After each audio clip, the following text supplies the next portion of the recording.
So thank you, Kayla, for being here and being patient. I appreciate that. We've it's been an interesting day. Okay, so on with the show.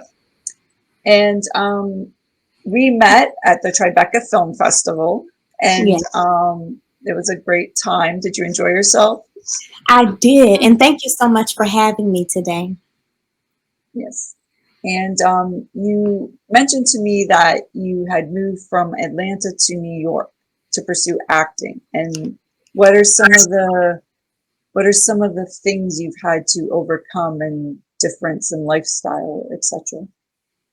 Well, I did move from Atlanta to New York to pursue acting. It's always been my dream to be an actor and singer, and I feel very blessed that I am here now. Of course, adjusting from my home environment to this new environment and making it home for myself has been an adjustment. Of course, the everyday challenges as an actor is auditioning, getting some of the auditions and not booking some of the roles that you go out for and picking yourself Right. up again has been a part of the things that I'm overcoming. And I'm sure that all actors are facing that every day. But one thing your previous guest mentioned was being able to persevere through that. And that's what I believe that I've been able to do, which has allowed me to be here. Right.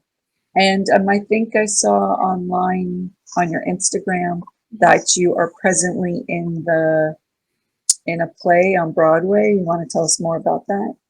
Well, yes, I was in a play on Broadway. I Okay. was an understudy in For Colored Girls. I covered three roles: Lady in Yellow, Lady in Brown, and Lady in Blue. And we closed on June 5th, and that was an amazing experience. It was a learning experience for me, learning how to balance learning three roles with three different motivations, movement. It was very challenging to learn how to adjust to that learning process. However, I did it. I did Right. it, and I And was able that to was one. up for some Tony Awards, I heard. Yes, Yeah. yes. We received 7 Tony nominations through that Wow. production, as well as other nominations as well.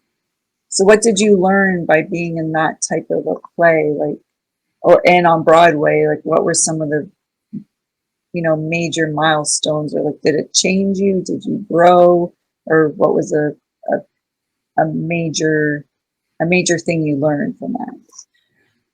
Well, one thing that I learned was to trust myself in the process, be gracious. Well, I'm saying one, but there were several. So these are the moments that stood out to me. Right. One, to trust myself in the process, be gracious with myself, and to avoid comparing my growth and my journey to others.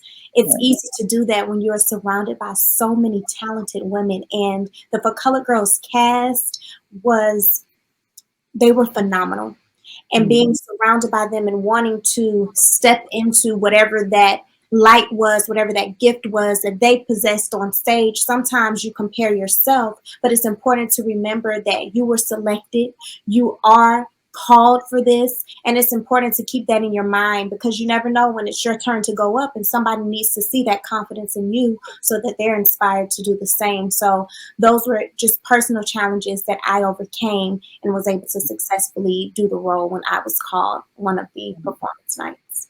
What was the audition process like for that? I mean, that's a big Broadway show. I mean, were you intimidated? Were you scared? I mean, did you have to go back? Like, how many callbacks did you have before you found out you had the role? I submitted virtually first, and I had callbacks in person. And honestly, I had fun. I was able to learn choreography during the callback process, led by the choreographer as well as one of her assistants. And I was surrounded by like minded artists who were equally as excited to be in the room, which helped me to relax. So when we were dancing, we were actually beginning to understand the vision of the director, which was to create a community amongst ourselves. And in doing that, I walked away. I called my mama, my daddy. I said, I had fun with that one. I was so excited when I left. I was out of breath too. I Mm. realized that I needed to keep exercising to Well, So yeah, if you're dancing and singing and doing all those things, that's a lot of breath work. And yeah, I yes. don't know how people can dance and sing at the same time because you're sort of breathing from different places. It's like, I don't Mhm. know. Definitely takes conditioning, and Right. I had that during the process of the show, during the run of the show. And have you ever had in all the plays or performances you've been involved with, has there ever been a time where you might not have agreed with what a director told you, like their direction? And how do you handle that? Like if you don't necessarily like the notes they're giving you or something. Well, as an actor, it is important to come with your ideas, but theater or film is a collaborative effort. So even if there are times where I may have thought of something differently, I take it as a challenge for myself to see how I can adapt to what is being given to me. Am I coachable? Can I take the notes? Me overcoming those challenges helps me, and it also helps the director to see that I am someone that you can work with, because I believe in marrying the visions together, because that's what makes great art. What do you have going on now? What projects or where can we see you? Right now, I'm auditioning. I'm pushing myself to book more projects. I'm a singer as well. So I have been working on some covers because I love to sing and share that. And I'm actually working on developing my platform on social media. I want people to know about what the journey has been like for me. And I'm so grateful that I got to start with this show and introducing myself in that way. So I'm figuring out how I want to introduce myself further to the community that I have, as well as to the world. Right. So the play that you were in on Broadway, that was like your first mate when you moved to New York. That was sort of like your first one out the door. Yes, that was my Broadway debut. Wow, that was a good one to land. Just It was. I'm here. Yes, It very cool, very cool. And has there been anyone that's been instrumental for for you to get to New York, or like who's your shout out at this moment in time? I have to say two. Can I have two? Yeah, for sure. You can give thanks and gratitude to as many people as you want. Okay. Um, First, I have to shout out my parents. I can't call one without the other. My mom and dad have been instrumental in my growth. Literally, I have shared videos on my social media platform of either one of them helping me with my self tapes at home. And Mhm. it is always hilarious to see them step into the role as actors. And they also give me notes. So my coaching starts at home.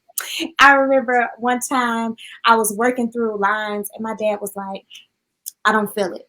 I said, what? He said, yeah, you're going to have to do it again. But those moments help push me forward. So my parents, first and foremost. And I also have a professor named Baron Kelly.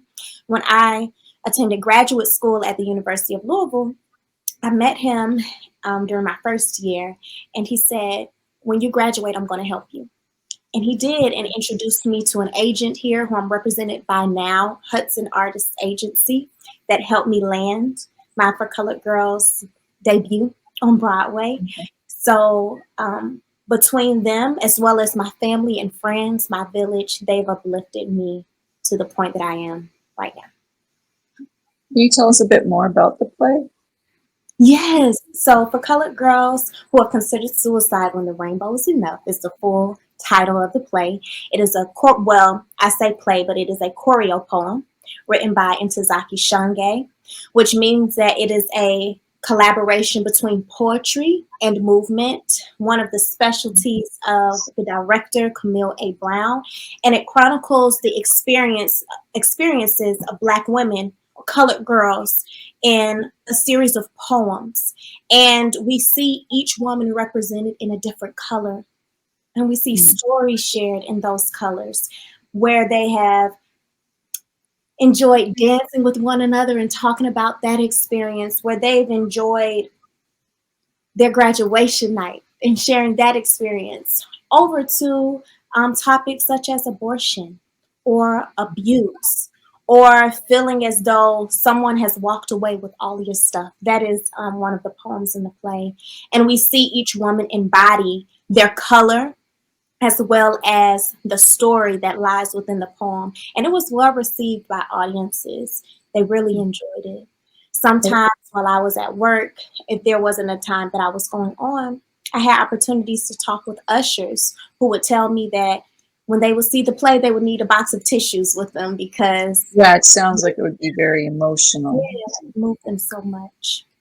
And how do you prepare for something like that that's really emotional and gut wrenching, and you have to dig deep and maybe go to places that are uncomfortable and that you're, or you know, with some of those things you might not have personally experienced them. So what's your process in preparing for a role like that? The first thing that I believe that you must do as an actor is be honest with where you are.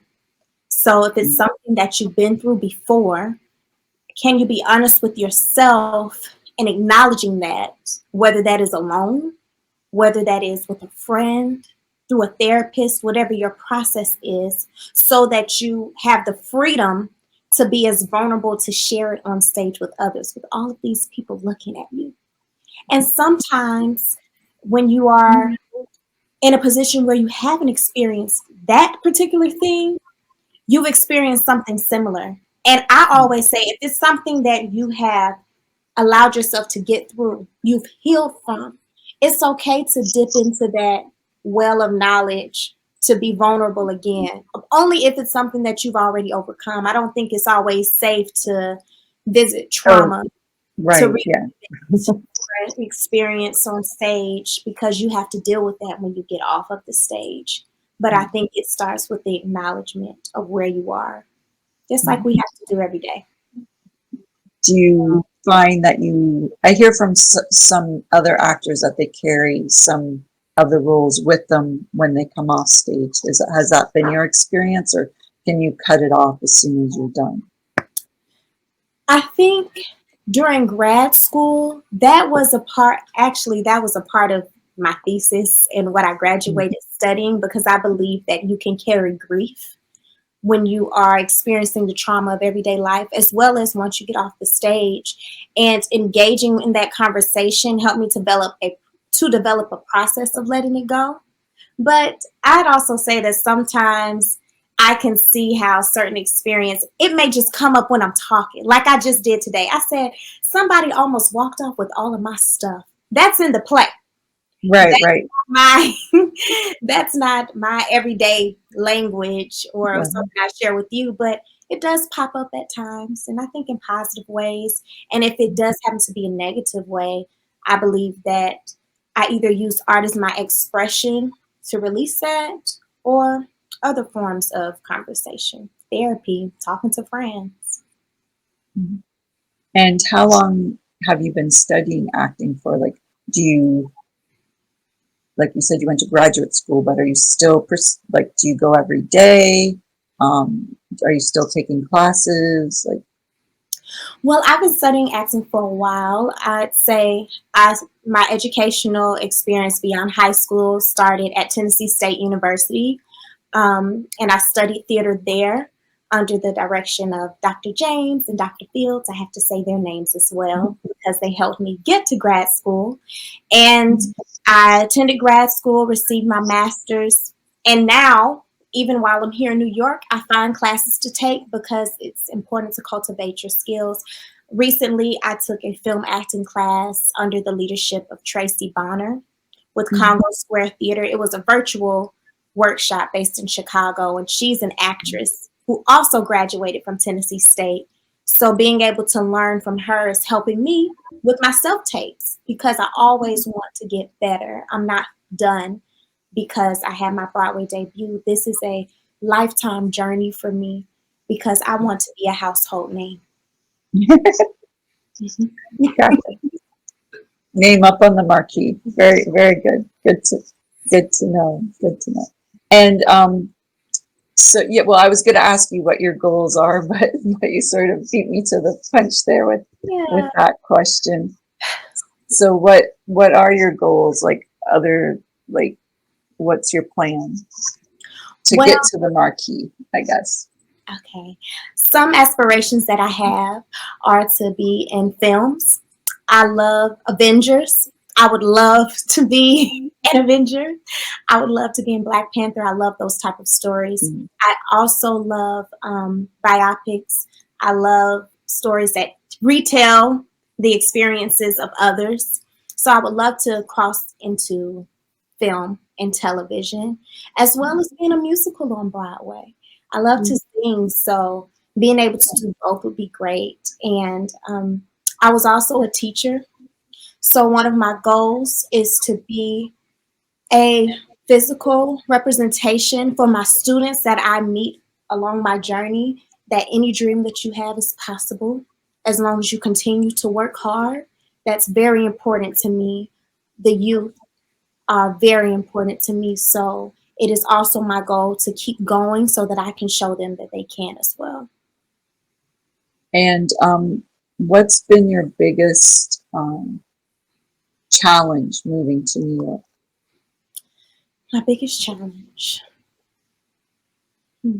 Like, so you came from Atlanta, which is a little smaller, different culture. What did you have to, like, was there anything really shocking? Like, how was the audition process? Or, you know, was it substantially different between Atlanta and New York? You know, in Atlanta, that's a smaller market. New York, more competition.